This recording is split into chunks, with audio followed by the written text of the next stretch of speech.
As you all know, the university is planning an arts festival for later this year, and here in the music department, we've planned 3 concerts.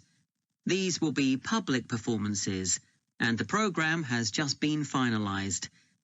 The theme of the festival is links between the UK and Australia, and this is reflected in the music. Each concert will feature both British and Australian composers. I'll tell you briefly about the Australian music, as you probably won't be familiar with that. The first concert will include music by Liza Lim, who was born in Perth, Western Australia, in 1966. As a child, Lim originally learned to play the piano, like so many children, and also the violin. But when she was 11, her teachers encouraged her to start composing. She found this was her real strength, and she studied and later taught composition, both in Australia and in other countries. As a composer, she has received commissions from numerous orchestras, other performers, and festivals in several countries. Liza Lim's compositions are vibrant and full of energy, and she often explores Asian and Australian Aboriginal cultural sources, including the native instrument, the didgeridoo.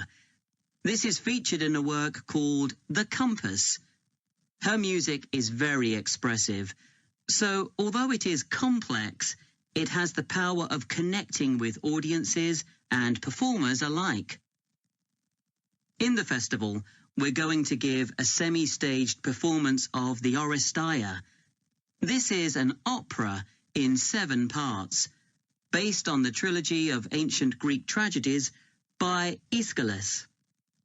Lim composed this when she was in her mid-20s, and she also wrote the text, along with Barry Kosky.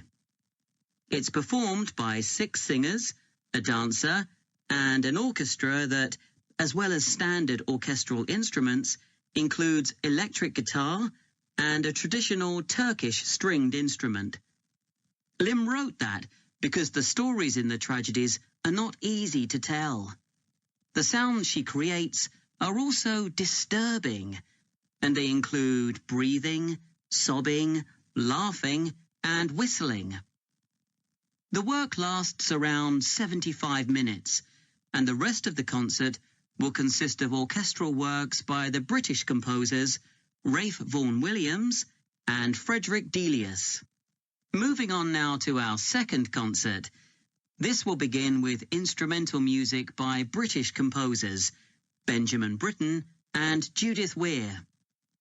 After the interval, we'll go to Australia for a piece by Ross Edwards, The Tower of Remoteness. According to Edwards, the inspiration for this piece came from nature, when he was sitting alone in the dry bed of a creek, overshadowed by the leaves of palm trees, listening to the birds and insects. The Tower of Remoteness is scored for piano and clarinet. Edwards says he realized years after writing the piece that he had subconsciously modeled its opening phrase on a bird call.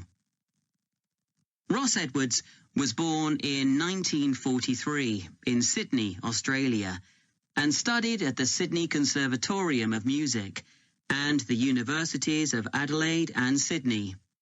He's well known in Australia, and in fact, he's one of the country's most performed composers. He's written a wide range of music, from symphonies and concertos to some composed specifically for children. Edwards's music has been described as being deeply connected to Australia, and it can be regarded as a celebration of the diversity of cultures that Australia can be proud of. The last of the 3 Australian composers to be represented in our festival is Carl Vine. Born in 1954, Vine, like Liza Lim, comes from Perth, Western Australia. He took up the cornet at the age of 5, switching to the piano 5 years later. However, he went to university to study physics before changing to composition. After graduating, he moved to Sydney and worked as a freelance pianist and composer. Before long, he had become prominent in Australia as a composer for dance, and in fact has written 25 scores of that type. In our third concert, Vine will be represented by his music for the flag handover ceremony of the Olympics held in 1996.